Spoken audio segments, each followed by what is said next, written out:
president has delivered on those two core campaign promises. Inflation is now running at a 2.1% annual rate.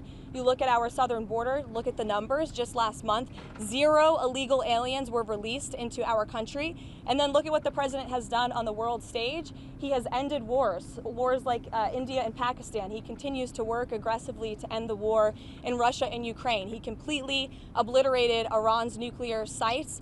He has continued to hopefully negotiate a ceasefire between Israel and Gaza to end that conflict and release all of the hostages. We've seen many of the hostages released as a result of this president's efforts. And this president is working around the clock every day to deliver on the promises he made. You also look at some of the cultural issues, to abolish DEI from our federal government and our military, to effectively end men and women's sports, which is a huge common sense policy that the American people support. And then if you look at the president's strong executive orders that have effectively ended the chemical castration of young children in our country. Just today, Washington, D.C. Children's Hospital in this city has announced they are no longer going to be prescribing puberty blockers to minors. This is a huge win for America and our children. There's certainly more work to do, and the president is doing it right now, and he will continue for the next 3.5 years. But certainly we've accomplished so much in just 6 months, and I'm happy to take some questions. Go ahead. Was the president serious, or was he joking this weekend when he said he might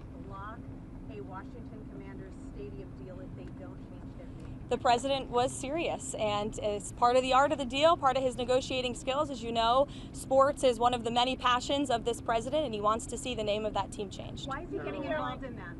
Why does he see that as part of his purview? I think you've seen the president gets involved in a lot of things that most presidents have not. He's a non-traditional president. He likes to see results on behalf of the American people. And if you actually poll this issue with sports fans across the country and even in this city, people actually do support the president's position on this and the name change. Michael. Michael, go ahead, and then Mary, you can go. Thank you, Karoline. What's the White House's reaction to Senator Chuck Grassley today releasing the formerly classified Clinton annex showing that the Comey-led FBI failed to fully investigate Hillary Clinton's use of a private email server, also failed to really look into thumb drives with potential national security risks on them, and emails from President Obama? It comes as no surprise, unfortunately, and I think that's why you've seen the FBI open up investigations into the individual you mentioned and some others as well. Caroline. The president just ordered the FBI to release the full Epstein files, just get it all out there. The president has said if the Department of Justice and the FBI want to move forward with releasing any further credible evidence, they should do so. As to why they have or have not or will, you should ask the FBI about that. Go ahead. More information, Caroline. It's up to the Attorney General. Does the president have any message for the countries that are planning to attend the two-state solution conference that's taking place later this month? I'm not quite sure he has a particular message for those countries. I think the president's message on this conflict we've seen in the Middle East taking place for far too long, that has become quite brutal, especially in recent days. You've seen reports of more people dying. The president never likes to see that. He wants the killing to end, and he wants to negotiate a ceasefire in this region. He wants to see all of the hostages released from Gaza. That has been a top priority for this president. Within this 6 months, we have seen many of the hostages released, including the last living American hostage, Edon Alexander, which was a result of this administration's diplomatic efforts and approach to ending this conflict. And again, this is another conflict that the president inherited from the previous administration, who was so weak and incompetent, it led to so much chaos and death around the world, but this president is focused on solving it. Kelly, go ahead. Thank you. So at 6 months, the president is also experiencing some pushback from members of his own MAGA base, especially on the matter of the Jeffrey Epstein files. Is the president satisfied that his own supporters are not heeding his call to let it go and to move on? I know the president would reject that, Kelly. In fact, he cited over the weekend some polls showing that his approval rating with the Republican Party is actually at an all-time high. He's polling 90 to 95% amongst Republicans right now. That's higher than any Republican president or any leader of this party ever. The president is the creator and the leader of the Make America Great Again movement. It's his baby that he made, and he knows what his supporters want. It's transparency, and he has given them that on all accounts when it comes to everything this administration has done, especially when it just comes to the president himself, taking questions from all of you and the press corps on a near daily basis, multiple times a week. No question is off limits here at this White House, not just for the president, but myself as well. Kelly. Call on Cash Patel to do more? Again, as I just answered, the president has told the attorney general and the FBI director to release any credible evidence that they find, and he also signaled to them over the weekend to move forward with unsealing the grand jury documents that were under seal by various judges across the country, and I believe the attorney general has taken the proper legal action to do that. Kelly. You mentioned there also Israel, we've seen stepping up some attacks in Gaza. Has the president expressed his frustration with Netanyahu, and how does this impact the ceasefire negotiation? Well, look, the president enjoys a good working relationship with Prime Minister Bibi Netanyahu and stays in frequent communication with him. He was caught off guard by the bombing in Syria and also the bombing of a Catholic church in Gaza, which, as you know, I addressed at my briefing last week.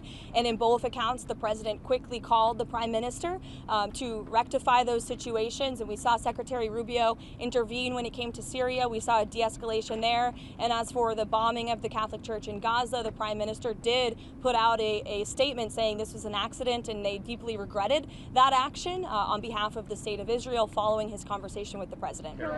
Jordan. Has the White House taken a position on Maria Salazar's work visa bill, and ideally, what does the president want to see with a work program for aliens? Again, I know you asked me about that last week, and I regret to inform you my answer remains the same. I don't think that's the focus of the White House right now in terms of legislative priorities, but certainly I promise you we'll get a readout on the bill. But as I reiterated to you before, the president does not support amnesty for illegal alien criminals, and I think the tragic circumstance that took place in New York City this past weekend underscores the priority of this president to secure our homeland and to deport illegal alien criminals and public safety threats from our country and our community. That's this president's priority right now. That in the last several months, Americans have become more hesitant about President Trump's different ways that he's been conducting immigration. They think that it's going too far. Is the White House going to limit any ways that it is enforcing immigration across the country? I think the Trump administration is going to continue to focus on removing public safety threats and illegal alien criminals from sanctuary cities. The president himself has said that's the priority for him in this administration, which the vast majority of Americans do still support, removing illegal, heinous criminals from their communities. And ultimately, the best poll that was ever taken was on November 5th, when nearly 80 million Americans voted to re-elect this president, largely because of his immigration policies, and we've seen they've been a resounding success. Again, 0 illegal aliens were released into the country last month. That's a good thing for all of us standing here and for Americans across the country. Caroline, there are reports that President Trump or that FBI agents going through the Epstein files were told to flag President Trump's name if it came up. Is that something the president was aware of, or something that he directed those agents or the Department of Justice to do? I don't believe that's something the White House was aware of. You'd have to ask the FBI. Caroline, is President Trump satisfied with how aid's being distributed in Gaza right now? Look, the president is the reason that aid is even being distributed in Gaza at all. He wants to see this done in a peaceful manner where more lives are not being lost. He hated seeing the pictures of starvation of women and children needing that, desperately needing that aid, which is why this administration came to a creative solution to bring that aid into the region. And we want to make sure that aid is delivered to people in need, but certainly does not end up in the hands of terrorists. I think both things can be done at the same time. Look, it's a very difficult and complicated situation, again, that the president inherited because of the weakness of the last administration. And I think he should be applauded, and the administration should be applauded for coming up with a creative solution to get aid into the region. The president wants to see peace, and he's been pretty clear about that, and our national security team continues to work on this every single day, but of course it's a very complicated situation. The president over the weekend, Commerce Secretary had some pretty tough words for the Fed. It's good to see you. Hi, Mark.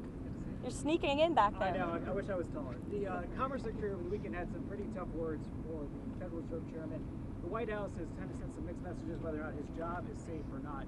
Will Powell be allowed to finish his term as Federal Reserve Chairman or not? Look, Mark, the president talked about this and answered these questions for you pretty extensively in the Oval Office. He has no plans to fire the Fed chair, but he has been very transparent in expressing his displeasure with Jerome Powell's management of the Fed and also his policies. And the president is right, by the way. He's been saying this for a while, but finally, economists and experts are agreeing with him that Jerome Powell should cut interest rates. If you look at our country, by every economic metric right now, it is booming. Look at the trillions of dollars the president president has brought in foreign investments. Look at inflation, like I said, continues to go down. He's basically defeated it in just 6 months. If you look at the massive deregulatory campaign this administration has lost, look at the cost of goods. The cost of oil is down 20%. We've added 700,000 jobs to the economy in just 6 months. The manufacturing sector is ticking up again. By all accounts, this is a good economy. In fact, the Wall Street Journal, wherever you are, did in fact give credit for that today. They said that the economy has its swagger back, which is one way to put it, but I think that it's true. And I think that the Fed chair needs to lower interest rates. The president is right about that. And finally, people are catching up to the president on that. Brian, go ahead. Yes. Has the president shared any additional thoughts on privatizing the TSA? Privatizing the TSA. I haven't heard him talk about that, but perhaps it would be a good idea. I think we can all agree there's a little bit of bureaucracy when you move through an airport, but I'll get with the president, or perhaps you can ask him yourself next time, Brian. Caroline, go ahead. The Congressional Budget Office released updated estimates today about the Big Beautiful Bill now that it's law. They estimate that the deficit will grow by $3.4 trillion by 2034, and that 10 million people will lose health coverage by 2034. I know you guys are critical of the CBO. More broadly speaking, is there any concern from the administration that this bill, now that it's law, will increase the deficit in any way or remove anyone from health insurance that they have from legal citizens? No, look, this bill was a great bill for the American people. It was the largest tax cut for middle and working class families in our nation's history. And the president wants to see this country get our fiscal house in order. That's why this was a fiscally responsible bill, one of the most fiscally conservative pieces of legislation for its size that has ever crossed through Capitol Hill. And the president wants to cut our deficit. That's why he's effectively using tariffs to bring more revenue into the United States to ultimately pay down our debt that has been created by presidents on both sides of the aisles for many, many decades. Caroline. John. There are 11 days until that August 1st trade tariffs deadline. What can we expect between now and August 1st in terms of potential announcements of trade deals with any countries? Look, I can tell you the trade team and the president himself continue to be very engaged with countries around the world when it comes to our trade agreements. You have the president of the Philippines who will be visiting the White House tomorrow. Perhaps this will be a topic of discussion. You will all see for yourselves in the Oval Office, as you always do. But the August 1st deadline is just really the start date for when the United States of America will begin collecting this revenue from all of the countries around the world who the president has sent these letters to. You could see some more letters before August 1st, John. You could have some more trade announcements as well. I can tell you the President, Secretary of Treasury, Secretary of Commerce, Ambassador Greer all continue to be in constant communication with our trading partners. Yes, sure. Thank you. How did you see the tariff negotiations with South Korea being fundamentally different with those with Japan?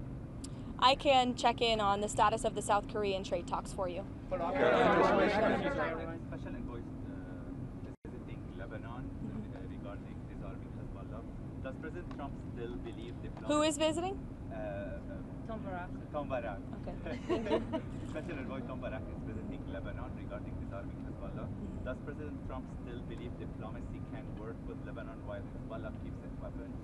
Look, I think the president wants to see diplomacy work with Lebanon and all of the partners in the Middle East. You know, the president has been very clear when it comes to his priorities for Iran.